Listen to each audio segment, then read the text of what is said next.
अच्छा पापा, मैं ना ऑफिस जा रहा हूँ। ठीक है बेटा।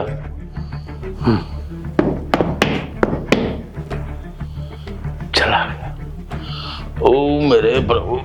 आ, अरे यार, एक्टिंग करते करते बीमार ना हो जाऊं कहीं।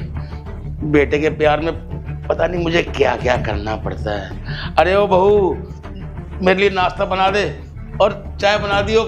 जब बन जाए मेरे को आवाज लगा दियो। मैं अपने कमरे में जा रहा हूँ। देखा आपने, ये पापा जी की सच्चाई है जो वो आपसे छुपाते आ रहे हैं और मैं आपको बताने की कोशिश करती आ रही हूँ। आज तो आपने अपनी आंखों से देख ली उनकी सारी सच्चाई। अब बताइए क्या बोलेंगे?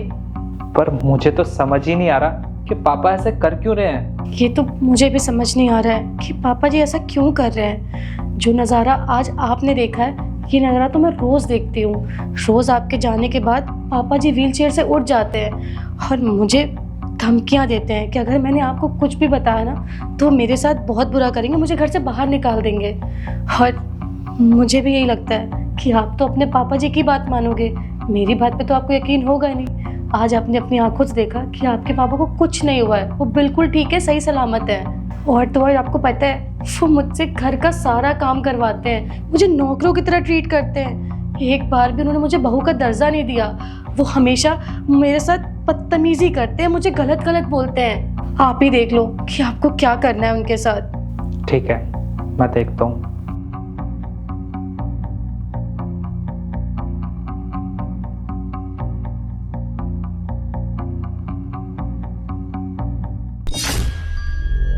बेटा,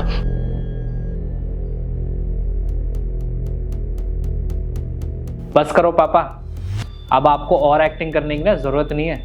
बेटा तू कब आया? मैं तो कहीं गया ही नहीं था पापा। मैं तो आपके पीछे खड़े होके ना आपकी अपाइच वाली एक्टिंग देख रहा था।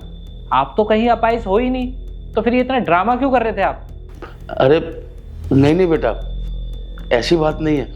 वो क्या है ना कि थोड़ी देर के लिए बस बाथरूम में गया था। बेटा मैं सच कह रहा हूँ, मैं बहुत बीमार हूँ। मेरे से सही ढंग से उठा भी नहीं जाता बेटा। मैं सच कह रहा हूँ बेटा, मैं झूठ नहीं बोल रहा हूँ। बस करो पापा, आपको और सफाई देने की जरूरत नहीं है। और मुझे ना किसी ने भड़काया नहीं है, सब कुछ मैंने अपनी आंखों से देखा है।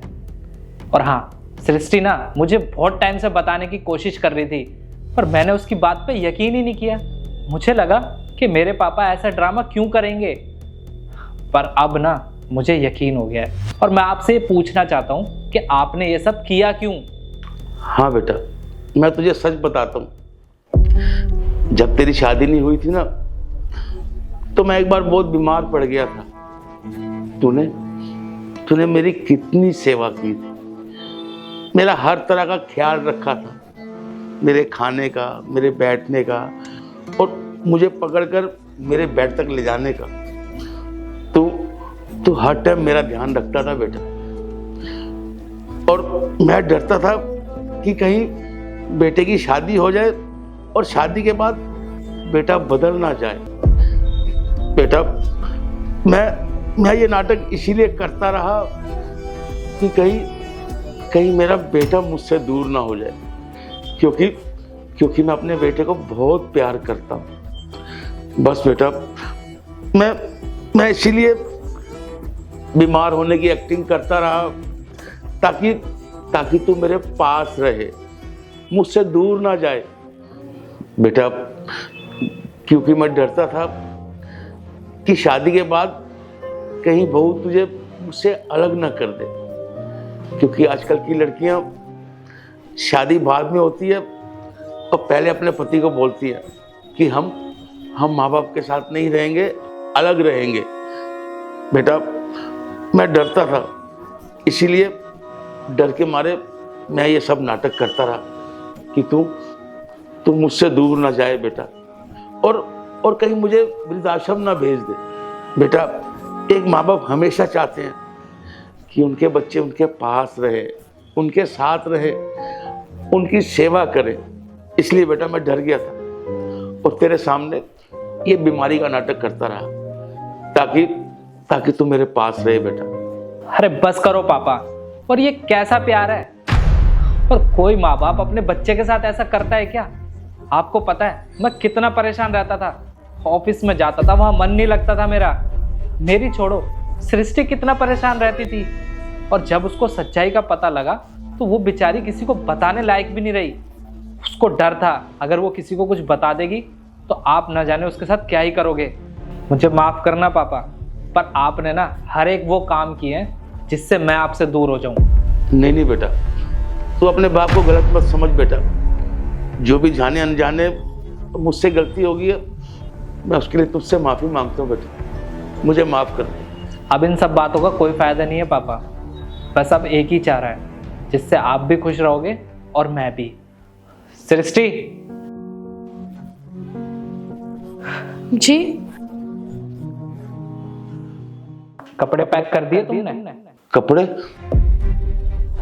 बेटा मैं तेरे आगे हाथ जोड़ता हूँ और बहू के आगे भी हाथ जोड़ता हूँ, मुझे घर से बाहर मत निकालो, मुझे वृद्धाश्रम मत भेजो बेटा, मुझे यहाँ से कहीं नहीं जाना बेटा। अब इस उम्र में मैं कहाँ जाऊँगा? मेरा तो तू ही सहारा है ना। नहीं पापा, आपको हाथ जोड़ने की कोई जरूरत नहीं है, और भला मैं आपको इस घर से कैसे निकाल सकता हूँ? पर हाँ, मैं आपके साथ ना अब रह भी नहीं सकता, इसलिए मैं और सृष्टि ना ये घर छोड़कर जा रहे हैं। पर बेटा बात तो वही है ना कि तू घर छोड़कर जाए या मैं घर छोड़कर जाऊं।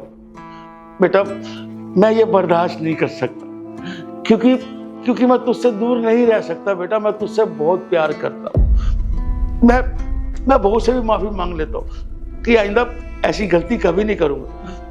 मैं तुम्हें आज के बाद कभी परेशान नहीं करूंगा बेटा, मैं सच कह रहा हूँ। मुझे माफ कर दो, मुझे छोड़कर मत जाओ। राहुल, ये आपके पापा जी हैं, आप इनके साथ ऐसे बर्ताव मत करिए। मैं मानती हूँ कि इन्होंने गलतियाँ करी हैं, लेकिन इन्होंने जो कुछ भी किया है वो आपका प्यार पाने के लिए किया है। शायद पापा जी को ये लगता होगा कि शादी के बाद आप कहीं बदल ना जाओ या उनसे दूर ना हो जाओ, इसलिए उन्होंने मेरे साथ सब कुछ किया ताकि तुम उन्हें वक्त दे सको, प्यार दे सको। और तुम्हें तो पता ही है ना, आजकल के बच्चे अपने माँ बाप के साथ क्या क्या नहीं करते हैं। शायद इसी डर की वजह से पापा जी ने भी ये सब कुछ कर दिया हो। और मुझे कोई बुरा नहीं लगा जो भी पापा जी ने मेरे साथ किया है, आखिर वो घर के हमारे बड़े हैं। तुम भी प्लीज़ उन्हें माफ़ कर दो, वो ऐसे हाथ जोड़ते हुए अच्छे नहीं लगते। पापा आप आगे से ऐसा कभी नहीं करोगे ना, और आप ना आगे से ऐसा कभी करना भी मत।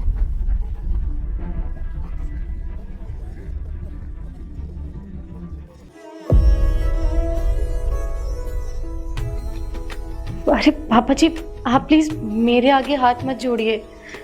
मैं सब समझती हूँ, आपने अपने बेटे का प्यार पाने के लिए सब कुछ किया है, मुझे कोई शिकायत नहीं है आपसे। बहू मुझे माफ कर दे, मुझसे बहुत बड़ी गलती होगी बहू। मैंने सोचा कि कहीं तेरी वजह से मेरा बेटा मुझसे दूर ना हो जाए, लेकिन तू बहुत अच्छी है बहू। और हाँ, तू मेरी बहू नहीं, मेरी बेटी जैसी है। मुझे तुझ पे नाज है बहू, मुझे माफ कर दे।